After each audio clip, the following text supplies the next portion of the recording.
Welcome back to Smoke Break Therapy. This is part 2 of our 2-part series with Jason Miller of Miller's Wildlife. Today... No, Rob, shut the fuck up and let me do the intro. This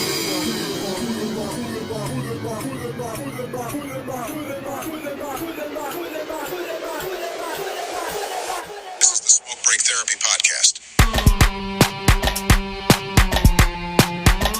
A show where Chris sits down with the fam to discuss important topics while getting super deep to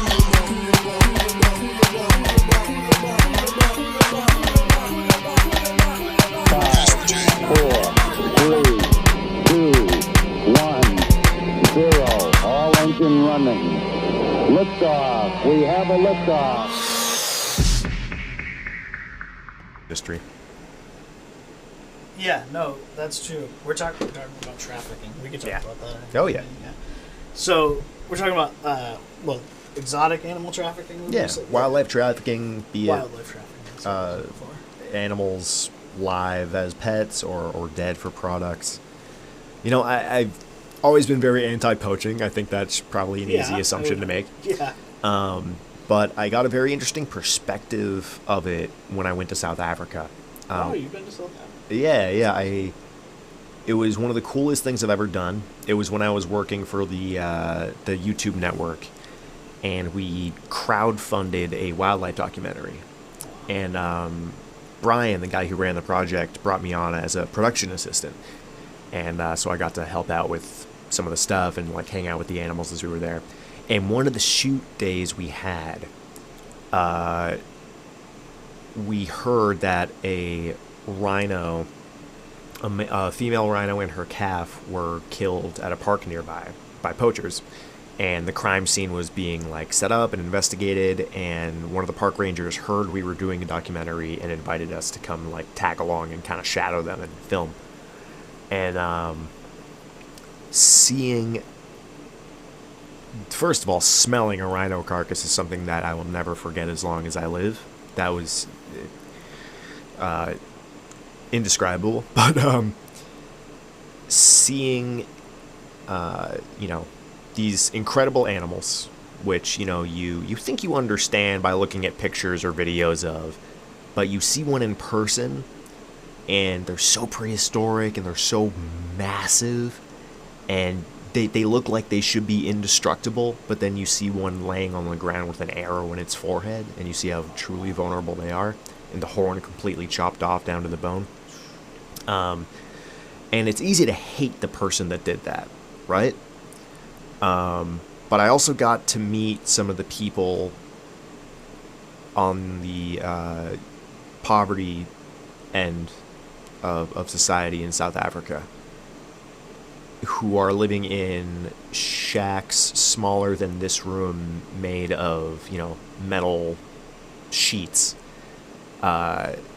with, 6 kids and, no running water. And if you're living in those conditions and trying to provide for your family, and some dude from Vietnam or China comes up to you and says, hey, if you go out using the skills that you have as a member of this community to go and kill a rhino, take its horn, give it to me, your family will never have to worry about food for the next 10 years. Exaggerating with the 10 years thing. But yeah. You get some reprieve from your current lifestyle. I don't think there's a parent out there that would pass up that opportunity, even if it kills them. Most poachers don't want to be poachers. They're just like, hey man, this is what I can do to make life easier for me and mine. So and every poacher that's arrested, there's 10 more where they came from. Right. Because these communities are going to continue suffering from, myriad of issues, colonialism certainly being one of them. Mm-hmm. And so the source of trafficking, the CEOs and the super, super rich criminals who are hiring the poachers themselves are where that stuff needs to happen. And that won't stop until the right laws get passed internationally and at the country level. The right enforcement gets funded, and In a lot of places, that's going really, really well. In a lot of places, not so much. But, you know, nobody's cared about the environment, or people haven't cared about the environment more deeply in human history, I think, than they do right now. Okay. But we're stuck in a weird system of not being able to do as much about it as we want to. Right. And this is such a crazy tangent that I'm going off of No, now. it's a good story, though. It's a good story, though. Yeah, I don't know. It was just that whole Africa trip really changed my perspective on how that stuff works. Honestly, you taught me a little with that, like, just because, like, I never thought about the fact that, like, poachers would... When you said most poachers don't want to be poachers, it kind of hit me, because I'm like, I never really thought that, you know? Yeah. That's a new thing I learned today, so... Yeah. You know, it's like no kid wants to grow up to be a meth dealer, but it happens. There's an occasional kid who wants to grow up and be a meth dealer. But, yeah. But yeah, wildlife trafficking it's insane. But like, I think it's crazy that like even in, you know, Massachusetts where there's like a lot of laws, like most stuff's not allowed. You know what I mean? Yeah. Like honestly. And then like New Hampshire, I feel like there's a little bit more, but like not. You can't have pet monitor lizards in Massachusetts. Right. That's why I knew that kids was that illegal. black monitor was the water monitor that got loose. Yeah, that's a couple of months ago was super not allowed to be there. That's so I want to visit that lizard. I think I read the follow-up article. They like made a really nice enclosure for him at a wildlife center somewhere nearby. Okay. And he's like becoming a like mascot of their little organization, which is awesome. Did that guy get in trouble? Like I don't remember. Like I'm pretty sure he at least got a fine. And I'm sure that the state could charge him with more for like endangering wildlife or whatever. Probably, yeah. What's the like? I'm trying to think. Like, there's not. We don't get. I like how that made so much news, just because like we don't get a lot of animals escaping around. Yes, and Massachusetts has no native lizard species. That's true. So it's like when a lizard pops up, it's a big deal. No, not one. No. Wow. I never thought about that. Like, that's true. I think you know, Connecticut, like southern Connecticut, has one species. Ooh, I wonder what it was. Some kind of skink. I forget the name. I definitely have seen a skink before, but like that's just funny to me because like. Because it's a funny ass word. Yeah, that and just Connecticut having a skink just. Right. It makes sense. Of course, Connecticut has skinks. Yeah. Oh brother. What's like we were talking about wolves.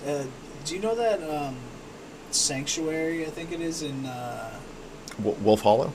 Yes, I believe that's. Yeah. Yeah. Are you familiar with like? So, how is the? I have never gone, but like I keep getting told to go there. Outstanding. It is, yeah. It's outstanding. If you were to tell me like, oh, there's a wolf sanctuary where you can like borderline interact with the wolves, I'd be like, fuck you, that's so stupid. Yeah. But the way this place is set up is so beautiful and so brilliant. I haven't been in a while, but I know a few people. Yeah, I know a few people who volunteered there and have worked there, and it's just like, it's awesome. It's awesome. Awesome. I'm definitely gonna have to do it. Then. You gotta check it out. Awesome. Is there any other cool animal places around here that I should check out? Yeah, Ecotarium in Worcester, Mass. I think I mentioned that to you earlier. Yeah. Stone Zoo, Franklin Park Zoo, Aldo Zoo, New England. Roger Williams in Rhode Island is phenomenal. Okay. It's a bit of a drive, but it's really good. But if I ever take like a family vacation, you know what I mean? Yeah. Stay away from York's Animal Kingdom. Okay. in Maine. Yeah. You know, when you attach roller coasters to a zoo, it's never a great establishment. Seco Science Center in Rye, New Hampshire is awesome. It's small, and it's like all marine life, but they're an awesome organization, and it's surrounded by tide pools, so like you can hang out in the building and look at the aquariums and stuff, and then go out and look for the animals that you just saw, and that's really special. Yeah, a lot of really cool exhibits there. I dig that. So, what animals do you currently work with? I know you got some monkeys. Yes, dude. Cotton top tamarins I work with, and they are just outstanding little critters. They're too small to comprehend. They all look like Albert Einstein, which is very special. And they sound like dolphins. Like, they don't do like the ooh, ah, that people assume it's like a weep, squeep. They use like echolocation. I hope that didn't break anybody's earphones. But yeah, super inquisitive, very cautious animals, but very, very smart. Their memories are fantastic. One of my coworkers, like 10 years ago, had to put one of the tamarins in a crate to take it to a vet. And for 10 years now, that monkey will not go near a crate if she is in the room. If she is within his line of sight, he won't get into his crate because he remembers that instance. That's so awesome. They have like such, you know, I get blown away by the different animals you wouldn't think would be as intelligent. It's crazy to me. Like, there's dolphins. You know, dolphins are like... Dolphins are crazy intelligent, Yeah. scarily intelligent.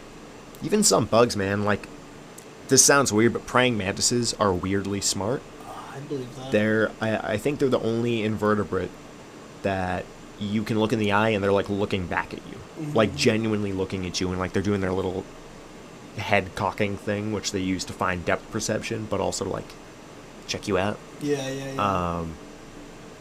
Yeah, I've worked with a few birds. Another thing that people don't give animals enough credit for is individual personality. You know, I work with 2 screech owls. One of them is just like the perfect little angel. Just kind of sits on her perch, makes sweet little sounds when you walk by, very politely takes food from tongs. And then this other one just flew out of hell.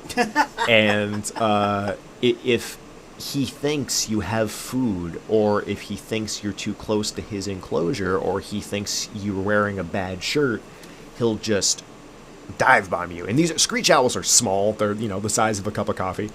But they're still talons at the end of those feet.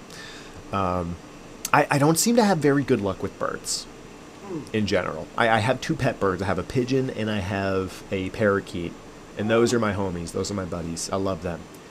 But I work with a barn owl, which is a good-sized bird, that just wants me dead so badly. Hates me. I know when I was giving you and Lily and Sarah a tour, I think she did her little screaming call. Did she? Yeah. So this bird sees me and yells. And my 2 other male colleagues, coworkers, same thing. So she hates men. It's like the birds just like lock in on something and they're like, I hate that part of what you are. So tall men she hates because like she had a tall male vet back in the day. And I guess that like traumatized her. Did she like come with that information, or like is that like something you guys had to figure out? Yeah, like... she came with the information. Wow. It's like, hey, any tall guys you're gonna have a hard time with. Okay. But my, a short female coworker I have can walk into the enclosure and change out the water, change out the and me, a 6-foot man who's worked with alligators and 16-foot pythons, I go up and I'm like, can you go into the birdie's enclosure and get her water dish? It's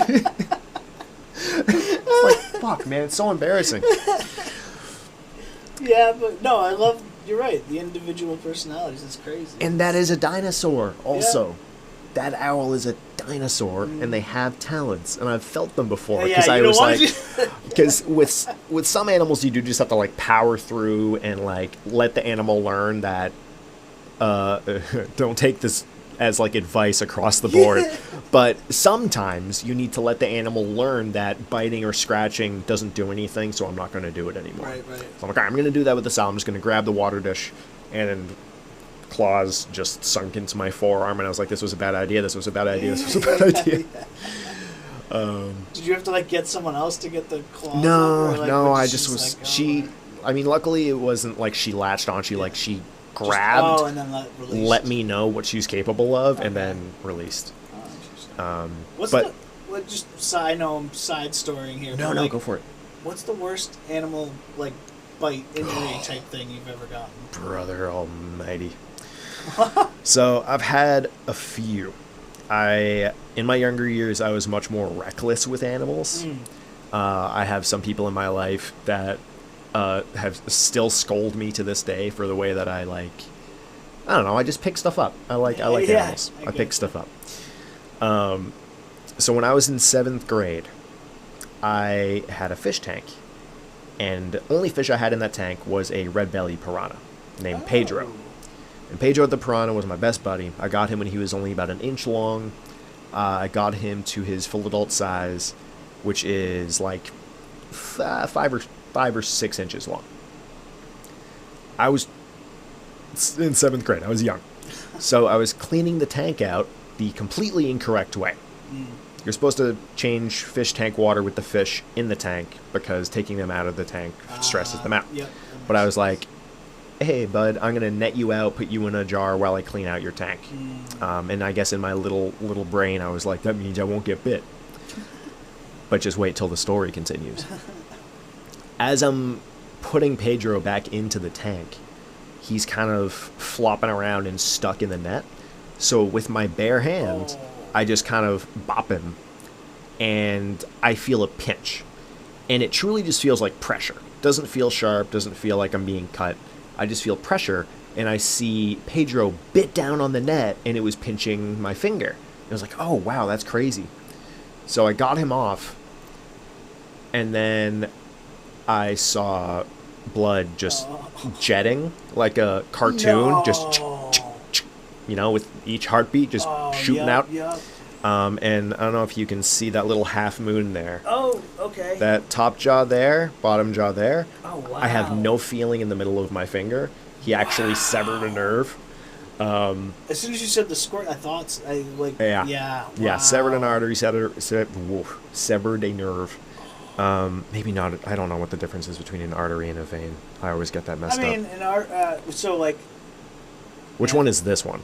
This blue guy right here. That's the artery one. Yeah, sick. Yeah, okay, I was right. Severed an artery, severed a nerve. Well, as soon as you said the spurting thing, it had to be an artery. Yeah. Just the way it... And that was a little spooky. And I... Yeah, what was you... Yeah, you must have been panicking right so there. Like, I hid it from my parents. oh, no I didn't want to get in trouble. Oh, my God. I definitely should have gotten stitches, but instead I was like... I just field medic wrapped it like a little freak. And bandaged it up, and I was like, okay, cool. Went in to school the next day, and of course, I'm telling everybody that I have a piranha bite, and nobody believes me, because why would they believe that the weird lizard guy had a pet piranha that bit him? So I went to the nurse, because I'm like, I should probably have this bandage changed because of how much blood was coming out of it. Yeah. And this is so visceral, and I'm so sorry to anybody who's squeamish at home. Just like use your earmuffs for a couple of seconds. I wrapped it the wrong direction. So when she unwrapped it, the skin peeled back off. And that's when little Jason threw up. Oh, no. Oh, my God. And so it wasn't the bite itself that hurt. It was changing the bandage after and reopening this crazy wound in this nurse who probably thought I was lying. Yeah. Having to deal with that. And then my parents being informed, and then Pedro had to find a new home. Oh, no. It was back to the pet store for Pedro. Damn. But this also goes back to our maybe not everyone should have pets conversation. I bought Pedro for $5.99 at a pet store in my hometown. No way. Oh, my God. And they're just like, oh, this kid wants a piranha? Here you go, bud. Yeah. No care package needed. No, it's totally... It's a small piranha. What's it going to do, grow or something? Oh, my God. No fish will stay small in a small tank. It will die before it dwarfs. Don't do that. Wow. I was telling my wife we should start with a fish tank for Lily. We should start with like a fish tank. And she was just like, no, we don't need a fish tank. And I'm like, but Lily loves fish. She needs fish. She loves fish. How does she feel about tarantulas? I feel a certain type of way about tarantulas. How do you feel about this? I mean, like, I can deal with that because it's not moving. I'm showing my tattoo on my calf of a tarantula wearing a cowboy hat. That's crazy. Which is a metaphor for using comedy to make people less afraid. I like it. Thank you. I like thought about that after I got the tattoo. Did you really? I'm like, I need a better reason than I liked it. Oh my god. That's hilarious. I got it actually with You should do my friend Jules has a sleeve of animals with cowboy hats on. And by sleeve, I mean they have a bearded dragon and a tarantula now. Yeah. But they were like, hey, I want to get a tarantula with a cowboy hat. You're my tarantula boy. Do you want to get that with me? And I was like, yeah, of course I do. You kidding me? And this was my third tattoo. How many do you have in total? 3. So I have the Inspired Curiosity on my forearm. I have the Yeehaw Tarantula. And I have the globe on my shoulder. Oh, nice. Yeah, but it's like a perspective shot of the globe. So it's like you're looking at a sphere, but it's flattened. Okay. And I have a really, really lame, corny reasoning for that one. I was in my early 20s when I got it, and I thought this was so deep, but it's a little cringy now. It might still be deep. We'll see. I have always been a very deep worrier. That's kind of, always been an issue for me. It's the Miller family secret. We're worriers. And so I heard the term like, oh, you carry the world on your shoulders very, very often growing up. And as I like kind of grew up and matured and became a little more confident, found my path, found what I was meant to do, I kind of flipped that phrase on its head as like, oh, I carry the world on my shoulders because that's what we all should be doing.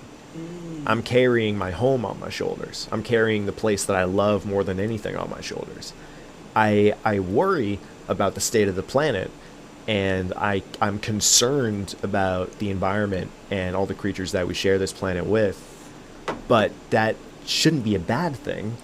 That should be, a desire to protect the most important place that we know of in the universe.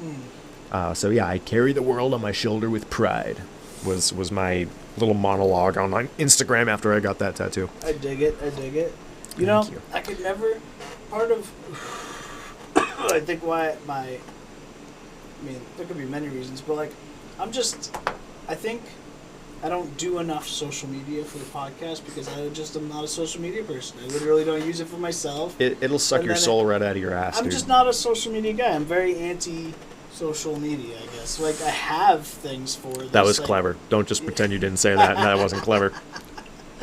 But, like, I have an Instagram for the podcast, but, like, I don't comment. Yeah. I'll throw things out that are, like, or likes. I post things, but when it's, like... Can I tell you the biggest and best-kept secret of the industry? I was a quote-unquote professional YouTuber for over a decade. I've been to Playlist Live. I've been to all these, like, conventions and creator meetups and everything. Every successful person I've ever met in the social media industry became successful because they were doing it because they wanted to do it, not because they felt an obligation to keep up with, I have to post this many times a day or comment on this many things or share this or whatever. If you start your career by commodifying your time in that way rather than focusing on the passion of it, you'll never succeed. Because That's so fair. as stupid as so many corporations treat us, the average person is smart enough to tell when you're being genuine or not.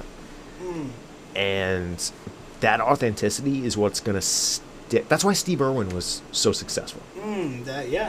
I love Steve. Steve Irwin is the reason people like me exist.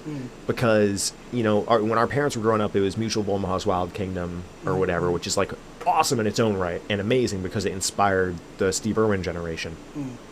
But Steve Irwin came in his little tiny shorts, in his accent, and his, like, being a caricature of an Australian, much to the chagrin of many Australians. I'm sure, yeah. But, like, this human cartoon character came in and said, I love crocodiles more than anything in the world, and I love venomous snakes, and look at how beautiful this venomous snake is. To be safe, most people use, like, hooks or hold the snake behind the head. I'm not going to do that because I don't want the snake to get scared. And that dude is that's why he became so successful. Yeah. because you can tell there's no bullshit coming out of Steve Irwin's mouth. He's genuine, yeah. and I know I have like, you know, a few degrees of separation from people that know Steve, and everyone who met him when he was alive said it didn't matter if the cameras were on or off, it was the same person. Right. You know, like when he's doing the zoo director job, he's a little more subdued. And, you know, when he's doing the, you know, more professional parts, he's a little more subdued. But as a person, that's just him. Yeah, right. And you can tell. David Attenborough is very similar in a very different way. He's old school British version of that, where it's like, I love these animals because of what they are, not because of what they do. And there's something really beautiful about that as well. Yeah, I agree with that. Wildlife documentaries have a very special place in my heart. Yeah, I honestly, I didn't know you had done so many different things with documentaries, and I have to check that out for sure. Yeah, there's a scene, if you want to look it up, the YouTube video is called Brian in the Wild. Brian Barczyk was the guy who ran the channel that I made videos for a while. And when he called me to say, like, hey man, do you want to go to South Africa and make a wildlife documentary, after, you know, less than a year of me making videos on his channel, I was like, Jesus Christ. That was the most life-changing moment, I think, of my career. I believe that. That's amazing. We unfortunately we lost Brian to cancer last November. Oh, I'm sorry. Yeah, that was a bad time. We, you know, parted ways, but we were on good terms, and, you know, we chatted every once in a while. But anyway, when we were in Africa together, yeah, we did some of the craziest shit. And the fact that it was crowdfunded by our audience was such a fulfilling, beautiful thing to me, because we didn't have to advertise on it, anything. We didn't have to, like, you know, have a sponsored video at any point during the documentary. It was just like, hey, here's what we said we were going to do, and now we're going to do it. Best day of my life. We paired up with this researcher at the Limpopo River Conservation Foundation or something along those lines, the Limpopo River in South Africa. And there was this little basin full of Nile crocodiles, ranging in size from, you know, like young 5-footers to over 15 feet. And Nile crocodiles are one of the more aggressive species of crocodilian. Saltwater crocodile is notoriously the most aggressive. It's that Australian species. Nile crocodile, right around second most. I've heard they're also one of the only ones that hunt people. Yeah. You know? Yeah. That's crazy. Which is wild, for sure. And so there's this guy researching if DDT, which is still being used in South Africa, I think even today, is staying in the food web and moving up the trophic levels as, like, you know, we poison the bugs are eaten by the fish and the birds and the fish are eaten by predators. Larger predators eat those predators. Everything ends up getting eaten by a Nile crocodile. So the question was, through all those trophic levels, does the DDT chemical compound still exist in the bloodstream of the top predators, even though it's only kind of being sprayed on the lower level animals? Okay, I see. And they did find it in that crocodile's blood. But we were part of the team that went and caught a 16-foot crocodile. Okay. 16-footer, dragged in, you know, lassoed, roped, just like Steve Irwin used to. Dragged onto the bank. We all jumped on. I jumped onto this crocodile's tail. Oh, wow. Brian was in the front, and we had a few of our other co-producers along the. It was like 4 or 5 of us in total jumping on this dinosaur. And in that moment, and this is the only time you can actually see my face in the documentary, I think. Nope, there's another time. That's a really funny story. I'm gonna end on that one. But in that moment, I was like, holy shit. I grew up watching Steve Irwin catch crocodiles for conservation on camera. And I just caught a crocodile for conservation on camera. Yeah. And I'm 19 years old. That's amazing. Holy shit. Yeah, that was the most incredible moment of my life. That was the full circle. That's amazing. Yeah, that crocodile could have just like whipped its tail and launched me into space, and I would have been happy. And he's probably not going to forget you either. No, certainly not. We cut off one of his scoots to get a blood sample. She was not happy with us. She was actually very chill. I mean, larger crocodilians are usually a little less aggressive than like the teenagers. That's interesting. Because they feel like they don't have as much to prove. The most aggressive alligators I've worked with have been like 3 to 5 feet long. Okay. Yeah. So I got this little scar on my knuckle actually. Oh, damn. There's a little You got a lot of injuries. Oh yeah. I had a little 4-foot emaciated alligator that was dropped off at the reptile zoo's front door, which was not a rare occurrence because people buy alligators online. They don't know how to take care of them. Once they reach a certain size, then they release them, give them away, kill them. So somebody dropped this alligator off in a cardboard box in front of our door. It was so skinny that when I grabbed its tail, which is the first thing you do, you grab the base of the tail, then you grab the back of the head to lift up an alligator. When I grabbed the base of the tail, it was skinny enough that it could swing around, and it clamped its jaws over my hand while my hand was wrapped around his tail. So he wanted me to let go, but I couldn't let go because his jaws were on my fist. And that tooth just went right in between my knuckle bone there. Damn. And I could feel it just like, this is really gross. I felt the tooth like between the two bones. That's so crazy. Yeah. I could feel it when you say it. My whole hand was black and blue for like a month after that. But so the one time I was on camera in that documentary was for the crocodile capture. That was the most beautiful moment of my life. Yeah, that's amazing. The other time, we were at an elephant sanctuary. And part of like the experience meeting these elephants in the sanctuary was the elephants could kick a soccer ball to you if you kick a soccer ball to them. It's a very cute little experience. So we do it a couple times with some of the other PAs and producers. Soccer ball gets kicked to the elephant. Elephant stops it with its foot, kicks it back. It's very cute. I go up. I'm not an athletic man. I kick the soccer ball very politely to the elephant. Elephant punts the soccer ball with all of its strength into my testicles. Oh, shit. And I shoot back like a Looney Tunes character. My God. Like, you can see the puff of smoke where I was the moment before. I'm just, pew! And it's really cool because it's on camera and you can see everybody laughing at me as I'm just oh my God, and that's in that made the final that made the final cut of the documentary. Oh my God. Oh man. That's So, cool. yeah. Those are two epic moments right there. Brian in the Wild on the channel formerly known as Animal Bites TV, which is now, I think, something Reptile Zoo.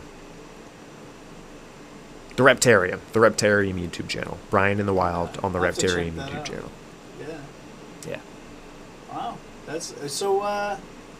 What other injuries do you got? These are some epic stories. What do we got? This one's not animal, but it's really, really stupid. So you see that little J right there? Mm-hmm. That little J, it's at the tip of my finger, and that little mark is from when I was I was a little woodsman when I was in elementary, middle, and high school. I just like to spend all my time out in the woods behind my house, and I would use my machete to cut down little saplings and make little lean-tos and hang out and enjoy my my wild space back there. I was sharpening my machete. Ooh. I missed the sharpener, and I got my knuckle. And that was the second time I had ever felt something touch my bone. Oh. So the machete stopped short right at the base of my fingernail. Oh. Yeah, I can feel it when you say it. I man. can tell, dude. You're wiggling your little toesies like you really don't like it. I can feel it. Yeah, it sucked. Yeah, so there's that one. I have a little. You can barely notice this scratch right here along my wrist. In this light, actually, you can see it pretty well. There's a little right there. That is from a blue Cayman Island iguana, which is one of the most endangered iguana species on the planet. They're critically endangered. There's really cool conservation through captive breeding programs that are happening in the Cayman Islands right now to bring their populations back up. But at the time of getting this scratch, I was at at the reptile zoo, and we had one, and there were only like 800 in the world, and one of those 800 scratched me, and I felt very special in that moment. Yeah, that's like a tattoo. Like, you want to keep that scar. Yeah. That's cool. I like it. Man, the concept of getting like a scratch or a bite tattoo where the scratch or bite happens is so cool. I think that's awesome. I've never seen it well executed. That I feel that. I have. It always looks really wonky. Yeah, no, that's a fair statement. I would love to see someone pull that off. Because, Yeah. like, the idea is awesome. The idea is really cool. Yeah, but, yeah, I'm going to have to look into that. Yeah, right? That's crazy. I'm trying to think what else. This is really stupid. I was cross-country skiing, and I went down, like, a 3-foot hill and fell backwards and punched the icy ground. And so now I just have permanently red knuckles on this hand. There's a little scrape. You can't really see it in this lighting. There's a little scrape here. I was in Australia snorkeling in the Great Barrier Reef, and a wave kind of pushed me into the reef, and it just scraped along that's nasty. my hand. Yeah. And that sucked. That was the same day that I accidentally touched a shark. Ooh, do tell. I was going to say, I was already going to ask about the experience swimming on the Great Barrier Reef, because that's amazing. It's the greatest place. I love the GBR so much. I wanna go back there again. So you what, a shark? What happened? Yeah, you know, okay. So, there is a very wacky species of shark called the wobbegong, which is also the most Australian name in the world. Oh my god. I'm gonna look up a picture for you so you have to undo your stuff. Oh my god. Tasseled wobbegong is the one that I hung out with. Tasseled wobbegong. Now, they do have teeth. They're very small and very sandpapery, but they can still get you real good. So This, I know it doesn't really look like a shark, but this is a shark. Oh my god, I've seen, yeah. It's rad, right? Oh and my god, that's crazy. tell me that doesn't camouflage beautifully with the reef. Yeah. So there I am, Wow. snorkeling in the Great Barrier Reef with a group that I was traveling with, and I do something that you're really not supposed to do, which, you know, little Jason, I think I was like 17 or 18 at the time, I was like, I'm special because I'm an animal guy and I can do things that nobody else can do.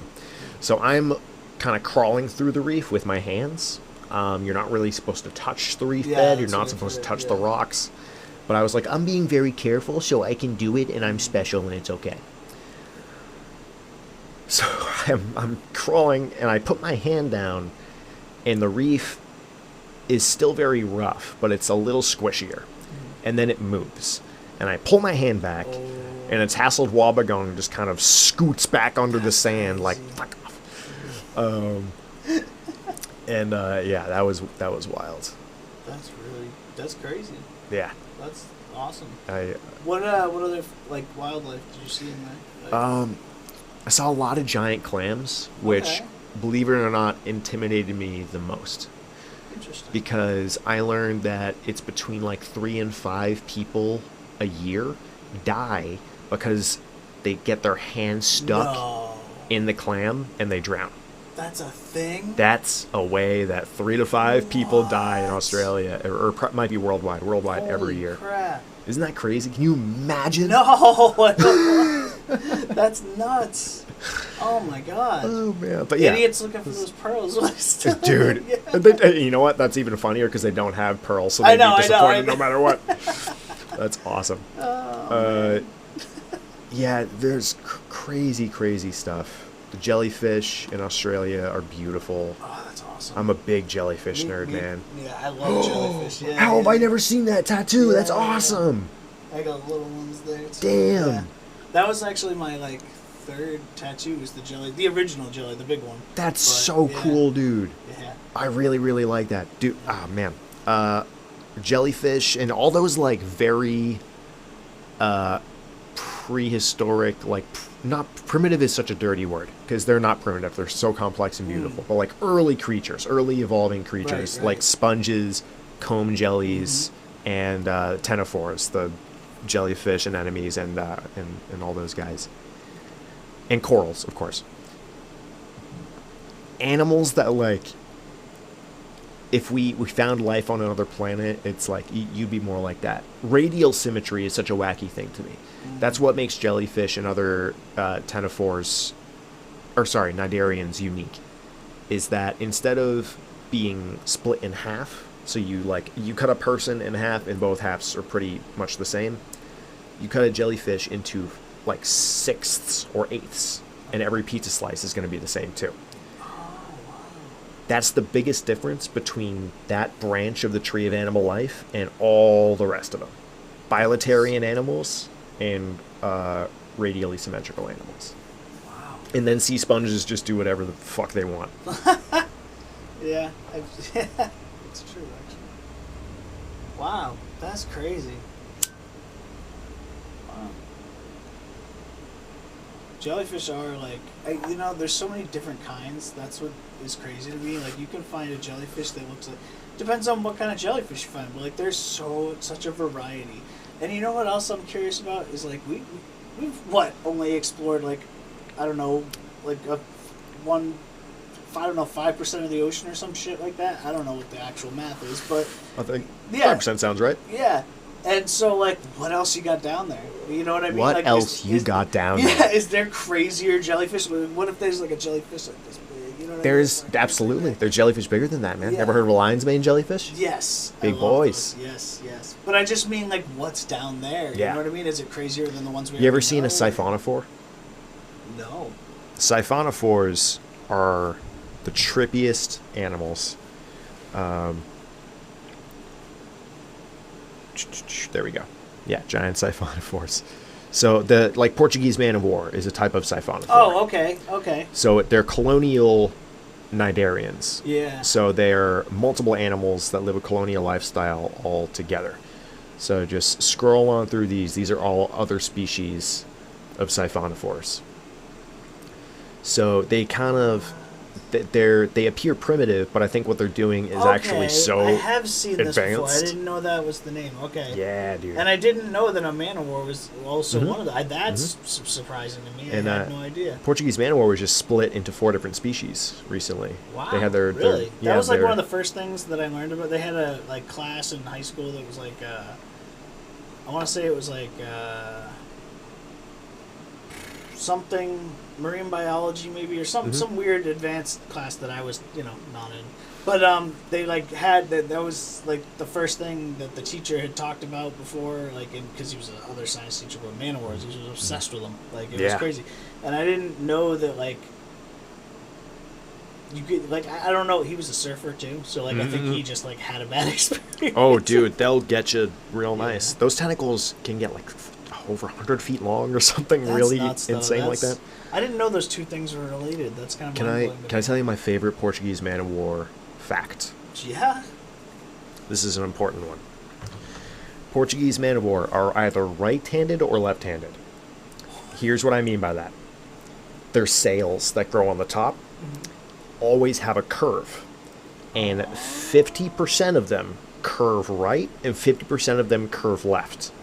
The reason for that is so they don't all end up in the same place in the ocean by following the same currents. So winds will carry half in one direction and half in another direction so that they can reach greater distances and further expand their genetic diversity. That is fucking awesome. And they don't have brains. That is awesome. It's crazy. It's absolutely crazy. My God, you have so much knowledge in your head about all these different animals. That's crazy. Yeah. I mean, it's like I cheated to get it. I really do feel that way because I didn't go to college and I took a zoology class. I took some natural science, environmental science classes, animal rights and ethical issues classes. But I don't. My degree is in communications. At the end of the day, I'm a science communicator, and I just happen to be very, very lucky in what I've been able to accomplish with that degree.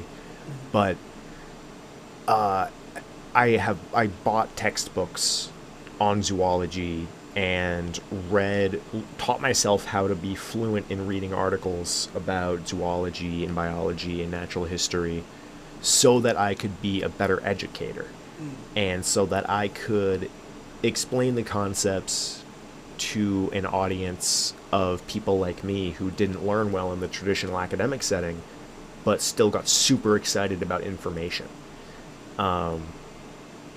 How can you not be excited about animals? Right. If you're learning about animals and you're bored, something is wrong with the way you're being taught. Yeah, absolutely. We share the planet with the craziest things that we take for granted every single day. And yeah,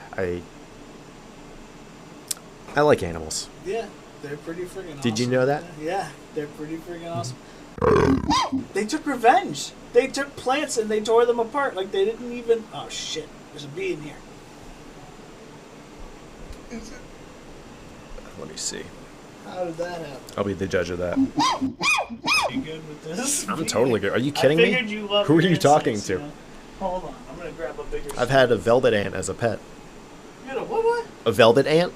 You ever heard of those? The Oh. cow killers, the very, very painful stinging wasps that live underground. They're red and black, really pretty. That's not so. All right, Yeah. Hold that. This wasp is really funny. It wasn't a yellow jacket, it's a wasp. Oh, he's going to be so embarrassed. It just flew away. But it was just chilling out on the screen, like on top of it. So it could come and go as it pleased. But it just kind of hung out. Now it's just me in here. Hi, everybody. This podcast is brought to you. Oh. I like how you're just probably like, what's the problem with him? Like, Yeah, man, we just got a little visitor. I'm just like, get out of here, man. I don't want to get Stinged. or stung or whatever the hell they do. All right, I know. I shouldn't. I'm out of breath. I know you've been dying to talk about insects, so Yeah, man, let's talk. Teach me a little bit about insects. I 'cause summoned that wasp just to just to fuck with me. just to fuck with you and to bring it up. I love bugs. Oh yeah. All right. So, what makes you so interested in specifically insects? Like, I know you have always been like. Yeah.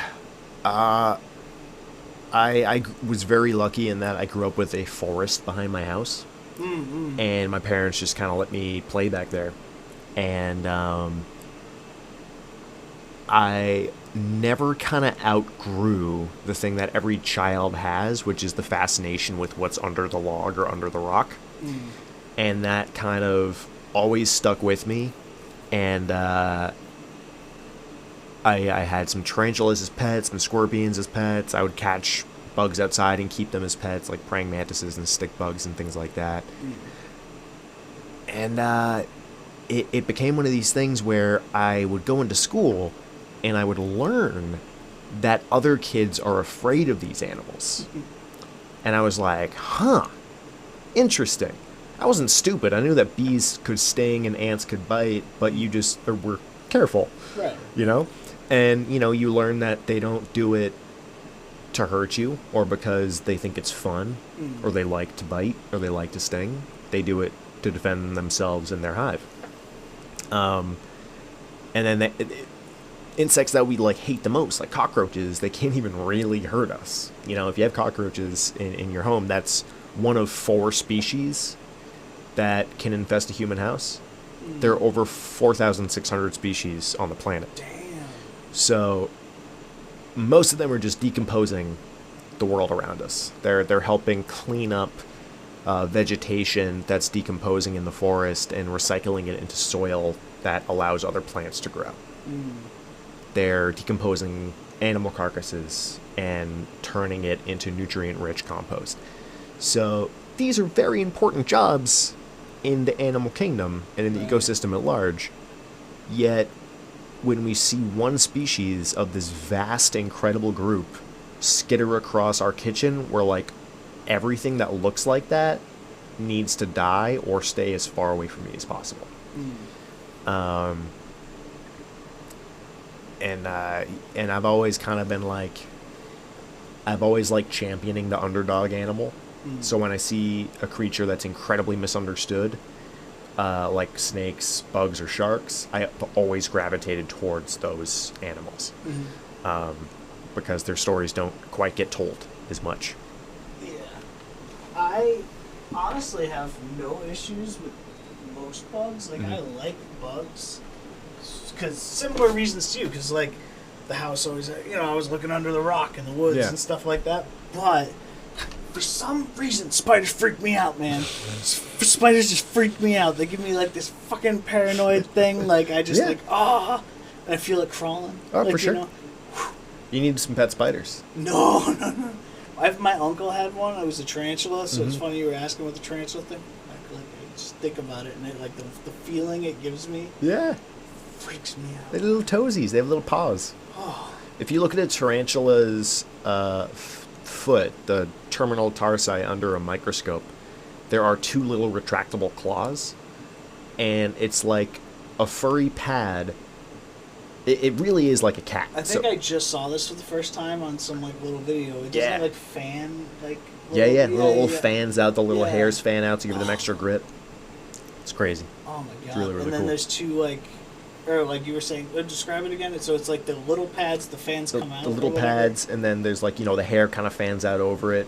Or it's not technically hair; it's setae, which is bug hair, and 2 like claws. That retract in and out like cat's claws. It's crazy. It's awesome. I love tarantulas. I have 4 species at home right now. 5 species at home right now. Yep. I have a Arizona desert blonde tarantula, which is crazy because it stays like buried underground for half the year and then comes out and eats and drinks and then goes back underground for half a year. So it's a very exciting pet. A green bottle blue tarantula, which is bright orange, bright green, and bright blue. Those colors do sound cool. Stunning animal. Wow. Very, very fast, but really, really, really pretty. A feather-leg baboon tarantula, which has one of the most painful bites of any tarantula species. But I will say this, there are no deadly tarantulas. That's good. Tarantula bites can hurt a whole lot. But unless you have, like, a specific allergic reaction, you're not going to die from a tarantula bite. How, like, what does it feel like? Have you been... I've never been bit. Okay. I've been keeping tarantulas as pets since I was, like, 13, and I've never been bitten. I held them when I was younger. I don't do it anymore, just because they don't get anything out of it. Right. I think if you're going to have a physical interaction with another animal, it should be mutually beneficial. It shouldn't just be like, I'm going to hold you and pose for a picture and look cool. I think there should be a little bit of purpose behind that kind of, it should be a stress-free experience. Right. And tarantulas are, believe it or not, very fragile animals. Their legs move with kind of an organic hydraulic power. So they're filled with liquid at very high pressure at all times. So if you drop one from more than like a foot, it will just burst like a balloon. Oh my god, really? Yeah. So they're delicate, and if something spooks them that you have no control over and they run off your hands, the tarantula will simply die, and I don't like taking that risk. Yeah. Some people post pictures with their pet tarantulas like crawling on their face, and I'm like, you're doing it for you. Yeah, right, that's for you. That's not because you love animals. What's the biggest? Like, how big is the biggest one you have? I have 3 Brazilian black and white tarantulas that are going to reach around 7 inch lifespan. Whoa, 7 foot lifespan. 7 inch lifespan. Okay. I also work with 3 pink-foot Goliath bird-eating tarantulas. Oh wow. And they have up to an 11 inch leg span, which is one of the, if not the largest of any species. Oh. It's contentious. The whole genus Theraphosa they get like 10 to 11 inch lifespans. But I love them, man. They're so cool. So I gotta ask though. You mentioned the baboon one. Yeah. Yeah. So where's the name? Does that name come from the fact that it eats baboons? No.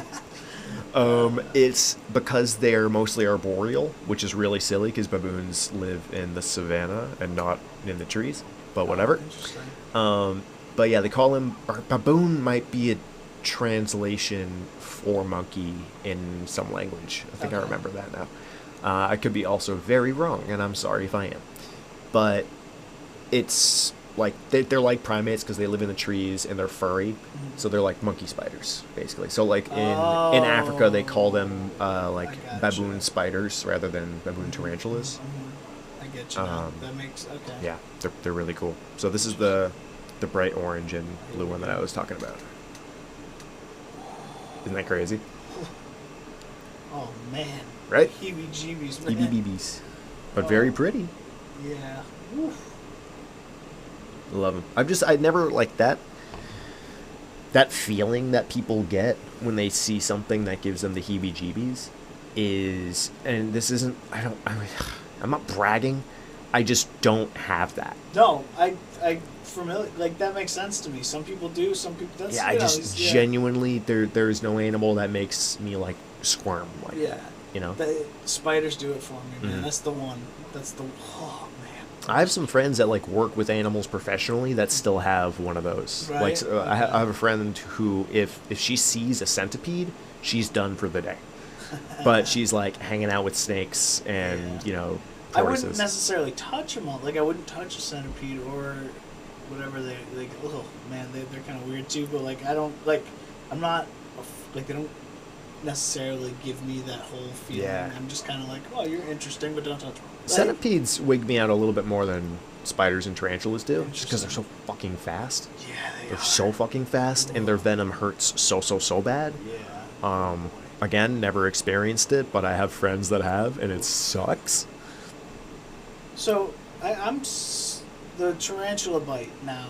Mhm. You said it hurts a lot. Is that something that It like depends on the species.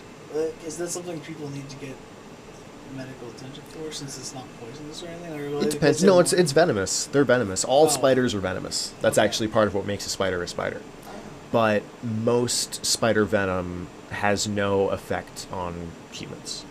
Venom's primary purpose across the board in the animal kingdom is dispatch and beginning the digestion of prey. So killing your food and starting to break it down chemically. So while you're eating it, the digestion process has already started. Venom's secondary use is self-defense. Only big exception to this is spitting cobras, who have evolved the ability to spit their venom as a projectile, which is definitely not a thing they do to prey. But with that exception, venom is for food first and foremost. So it depends on what kind of food they eat. If it's a venom that targets mammals, like rattlesnake venom, it's going to impact humans much more severely. If it's a venom that is used by animals that hunt toads or frogs or lizards, it's probably not going to have as big of an impact on us because we're more, we have more distinctive genes that keep us separate from that, from those sensations. It's really fascinating. It is super interesting. Yeah. Still being But like the Goliath bird eater, the giant Yeah, tarantulas, their venom is like honeybee venom. Very, very mild. Okay, I see. But their fangs themselves can be like over 1.5 inches long and you could need stitches from getting that bite. Oh. Whereas like I think that the most venomous species is I think it's between the feather-legged baboon tarantula and Apocylithera metallica, a sapphire ornamental tree spider, which is the Indian tarantula group that are freaking beautiful. They're huge, and their venom hurts like hot iron being pressed on your skin. Again, you won't die from it, but it won't be fun. I keep freaking myself out with that thing. I keep thinking about spiders. I didn't talk about it. It's like the third time you've had that cord touch your leg and jump it's this in this thing, conversation. and then, the water I bottle? back into it. Like that. So The I'll touch 1 gallon water bottle I'll you think touch is a the spider? bottle, and then I'll touch the bottle, and then it wiggles on me. So yeah. it's, you know what I mean? So I'm like, what is that? Oh, what's the biggest spider? Like, what's the... Biggest spider is the bird eater. It Goliath is? bird eater, yeah. Okay. I'm 99% sure. There's an orb weaver from, I think, Thailand or somewhere in the neotropics that has a really, really big leg span too, but it's very skinny. But I'm fairly certain Goliath bird eater holds the record. Okay. I wasn't sure if it was... I've heard it was that, but then I also heard the camel spider or something like that. I can't remember. Is that the one? So, you've seen Lord of the Rings and The Hobbit in those movies. Gandalf looks a lot bigger than the hobbits because of forced perspective. The photo that went viral of a camel spider, also known as a solifugid, because it's not technically a spider, was taken with that same camera trick. So it was like a soldier in Iraq finds giant camel spider that ate his entire platoon. And it's someone holding a camel spider in the middle of molting. So it looks like there's two head-to-head, but one is the skin and one is the animal that's alive and probably not having a great time. So it already looks twice as big as it actually is. And then they hold it with people standing in the background, appearing as if they're in the foreground. Biggest camel spider is like maybe 6 inches long. Really? Really not that big. And here's the kicker, they have no venom. They overpower their prey physically. Okay. They have no venom. So this idea that they get their name because they can kill a camel is hilarious. Yeah. What's do you know what the deadliest spider is? Just because I've always heard so many different things. There are. Most venomous or deadliest is tough because what's deadlier? A venom that makes your brain short out or one that paralyzes your lungs? Both will kill you. It'll just be a different experience. So the Sydney funnel web spider is one of the most venomous. The Brazilian wandering spider is another one whose name pops up a lot. Brown recluse, they have a necrotic venom, so their venom not only is potentially deadly, but makes your bite site kind of rot a little bit. Usually that's from a secondary infection, not from the venom itself. Okay. But the way the venom works makes it a lot easier to become infected by a secondary infection. And that's usually what ends up really causing damage, is that secondary infection. Black widows are pretty damn overrated as far as their venom goes. No one has died from a black widow bite since the 50s. Really? Yeah. Just because, you get bit, you go to the hospital, you're treated for it, you're fine. I don't think it's even an antivenom thing. I think it's maybe morphine for the pain and then, stabilizers for your lungs and heart. Interesting. But, yeah, generally it's just it's like shark bites. All the statistics are there. You're more likely to die from a vending machine falling on top of you and squishing you than from a shark bite. And most of the scariest animals out there, you're going to see very similar statistics. Yeah. I have heard that it has increased the amount of shark sightings around Mass lately, or the Cape area. There's two reasons for that.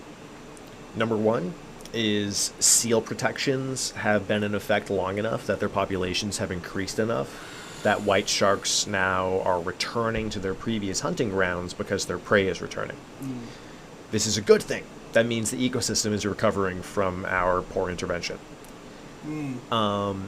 We are seeing fish swimming in the ocean and calling it an invasion. That's where they live. And that's where they lived historically for hundreds of thousands of years before we showed up and screwed up everything. Yeah. Second reason is we now have more trackers and acoustic pickup technology and satellite tracking technology and underwater cameras and all this stuff for tracking sharks and other large marine organisms. So when we see a big uptick and it's like, oh my god, there's this many more sharks, there's not that many more sharks. We're just able to see more sharks than we ever have before. Mm-hmm. So it makes it seem like there are more than there ever have been. Mm-hmm. There was a 6-foot great white seen in a gunkwit on Little Beach, I think like last week. And I went snorkeling in that area the next day, and there's, I made it. I was okay. I was alive. I'm good. Sharks are always there. We just see them more. And drones are also another thing. I love the drone footage that keeps going viral of like someone surfing and there's a tiger shark or a bull shark or something swimming like within 10 feet of them, and they have no idea. And the shark doesn't bother them. It just kind of goes, checks them out, just, nah, that's not food, then swims away. Right. Yeah. That's, I am like, I've always wanted to like get footage of a shark in the wild, like meaning like GoPro underwater style, like kind of thing. That'd be so cool. I can, if you ever in southern Florida, I can hook you up. I went on a really cool dive or like snorkeling excursion with I forget the name of them, so I'm not going to try. But I dove with bull sharks and sandbar sharks, which was crazy experience. Bull sharks will kind of like try to psych you out. It's like they're testing you. In my experience, I'm sure people with more dive experience will have much better insight than me, but a bull shark will come at you straight on, and at the last second will dip down and go under you. So it's like you're playing chicken almost. Yeah. But they say just stay still. Just don't put your arms out or anything like that, because some dumbasses put their arms out and then sharks think, oh, I'm getting fed. Which don't feed sharks also. You fools. But yeah, it's crazy. You're in the water, and the first time you see a shark, your heart goes nuts, and you're like, holy shit, holy shit, holy shit, holy shit. And then the shark swims out of your line of sight, and it's near you, but you can't see it because you're facing one direction. You're holding a rope like this, so you can't turn around. And then you see another shark, and the same thing happens. And then you see 3 or 4 more, and then you're surrounded. And then it's almost like flow state, where you're just like, all right, if these guys wanted to, if they had any interest in me, I'd be dead. They're bull sharks, and they're bigger than me. But I am not food. I'm not shaped like food. And I'm just a new weird thing in their environment. So they're checking me out, and then they're going to go back to being sharks. And after doing that for like a good hour, it's like you're just swimming in the pool. And you're there, and there's these other guys swimming around there with you. It's so cool. It was unbelievable. Truly unbelievable.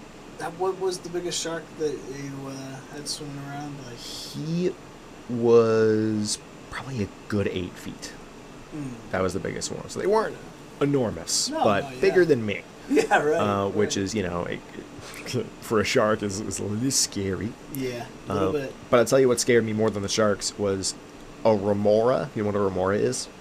I've heard it before. But they're little fish that follow sharks around, and they have little suction cups on their heads. Yeah, which is actually their dorsal fin that's modified to be like a suction cup kind of. Okay. And they hang around with sharks and eat up all the scraps that they leave behind. So I was diving with these bull sharks and like really zoning out, enjoying this experience, and a remora swims up directly in front of my face, and I like underwater screamed. It scared the shit out of me. It was so funny. I think I got it. I had my GoPro on me, so I think I got it on film with me going like blah, blah, blah, blah, when the fish was in front of me. So swim with sharks. And then I got seasick when I got back on the boat and puked on a shark. Oh damn. Yeah. So I won that fight. So how come? Why do you think you got seasick after, like instead of? That's apparently it's a common thing where like really? when you're in the water, you're fine, and then when you get back on the boat, that disorients your brain more and makes you more likely to puke. Oh, wow. And it certainly did. Yeah. Right, but I've heard right on the people dorsal get, like, fin. lightheaded right when they get out, or Oh, yeah. stuff like that. You know? For sure. I've only gone scuba diving. Like I've never gone. I'm sorry, I've never gone scuba diving. What I meant was I've only gone snorkeling one time.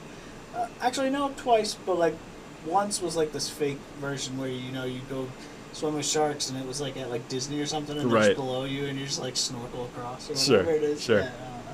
But like that, then on my honeymoon, I went snorkeling, and it was in. Oh God, I'm gonna forget. Where was It your honeymoon, bud? 3 different places. Oh, shit. So that's why I'm trying to remember which one. Oh, I that's was right. in. Yeah. Did you guys do a cruise? Oh, no. So we went to Miami for like 2 days. Okay. And then it might have been 2 nights too. But then from there we went to the Keys. We went, drove the whole thing with the Love that the drive. convertible. So Yeah, many iguanas in the Keys. So awesome. Yeah, no, there was. I remember taking pictures and stuff. Yeah. Because I'm like so tourist right now. Like, I Hell was yeah, like, man. Yeah, look at this shit. I just love the wildlife, man. It was amazing. Me too. Sidetrack there. Then we stayed in the Keys for a couple nights, but then we went to St. Croix. Nice. Yeah. Oh my God. Nice. Best time, amazing place ever. They have so many it's it's so beautiful. That's Florida I love, man. Oh man, it's awesome. It is. It's just It's paradise. Yeah, it really is. I mean, honestly, St. Croix more so to me. Like it's this island and it has like so many different ecosystems. Like there's like Yeah. desert shit. Like you got cactuses, and then you got Yeah. like mountains, Oh, and then that's you got awesome. like it's so beautiful there. It's like I love it. Fraser Island in Australia is very similar. Oh, that's awesome. Where Yeah. like you're on one part of the island and you're just like in the rainforest and there's a river running through it and you follow the river and it leads out into the ocean and then you walk away from the beach a little bit and you see some dingoes hanging out in the dunes and then you walk up to the dunes and there's like a beautiful pond and it's like you can spend an afternoon and see every ecosystem on the planet in one That's place. awesome. That's amazing. It's so rad. I want to retire there. I see. Same to me as St. Croix. That's where I want to. Yeah, That's where exactly that's where I awesome. want to retire. All right, I have another question, but before that happens, I think we should pack the bong for your first bong rip. I don't think I can. You can't. I don't think I can. That's okay. I gotta drive after this. That's okay. That's okay. I feel like such a little baby. No. I had a Safety joint first, and I said, man. "Wee, Safety too first, high." man. Safety first. Hell yeah. But That means I'm gonna have to come back. Oh yeah, for Or sure. we're gonna do the bong hit first. Oh yeah. I dig that. Beautiful. Let me get this question out. So, like, because you've done so much traveling, what Yeah. are all the different places you've gone? Can you list them? Like, Yes, I would be happy to. So I have been to most of the United States, I think, all but Alaska, the Dakotas, Washington, Oregon, and one of the other ones that all look the same shape. Most of the U.S. I've at least traveled through, if not stayed at. I've been to Canada a couple of times, Toronto, and oh no, I'm at the point of being high where I forget what parts of Canada there are. I know there's. Jeez, where the fuck? You were there, man. Where were we?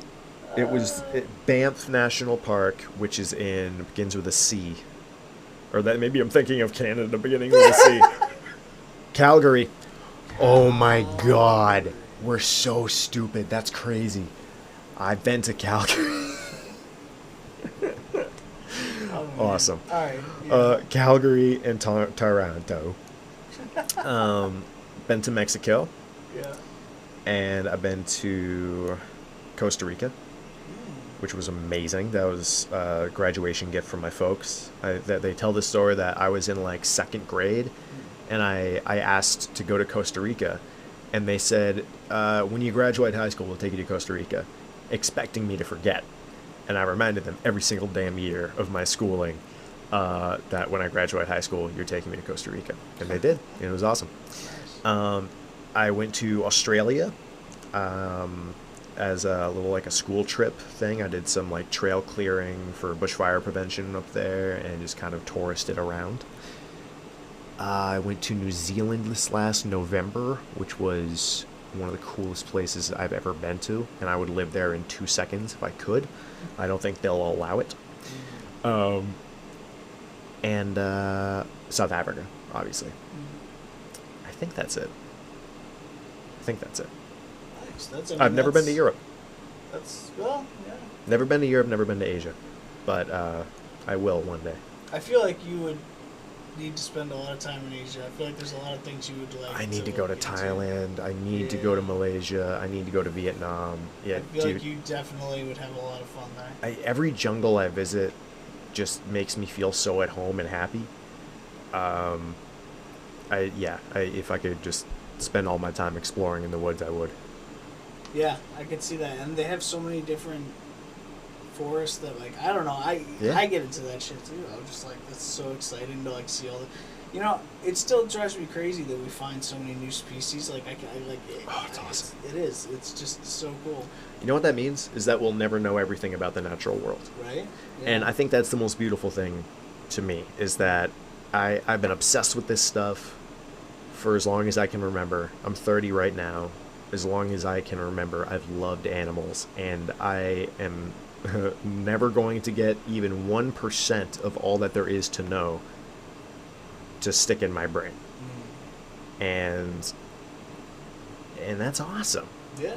You could, go out into the woods and, a fly buzzes past you that looks like every other fly you've ever seen, but it could be a species that nobody has ever seen before.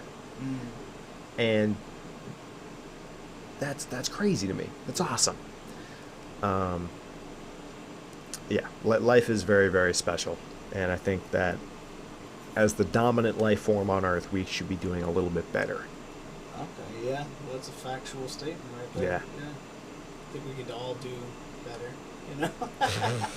No, I'm pretty perfect, actually. Yeah, right. All right, well, I thank you for doing this. And it was my pleasure. I hope you will do it again. It would be Absolutely. Awesome. Do you want to, say anything about where people can find information if they want to do on, your YouTube stuff or different things like that? Yeah, check out Miller's Wildlife on YouTube. I have not posted in a while, but I will post sporadically. And I have an awesome back catalog of weird animal videos and all kinds of nonsense. So check that out. Thank you again. Thank you. Thank you for listening to Smoke Break Therapy. This podcast was presented by Suburban Witchcraft Recordings and the dopest dope you've ever smoked. Subscribe to us on Spotify. Follow us on Instagram. Now enjoy this dope outro track. Shadows rest beneath the blood-red sky. Chase the fate, die by a mortal spy. Whispers are inside, breath of the fate. Blood of thunder, casting to the void. Every flash, every spark, the gods destroy. Blood of fire, veins of liquid night. I stare into the void to find this light. I am everything in my awesome. Fade between two walls, open the gate. From between worlds, we will not kneel. Rage against the heavens, we still reveal. Blood for blood, luckily was mine. Demagogue from eternity will shine.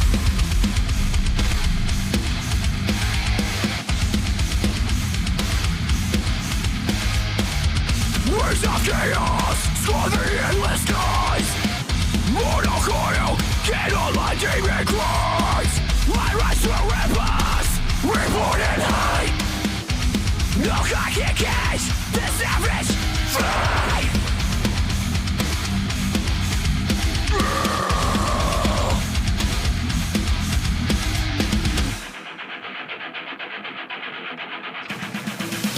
Cross the throne of life beneath my heel. Bones will stay or cause will kneel. I am the storm you cannot still.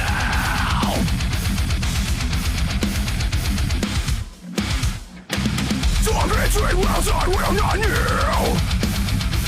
Which is the heavens will still reveal. Life of what I claim was mine. Turn me contrast, eternity will shine, eternity will shine.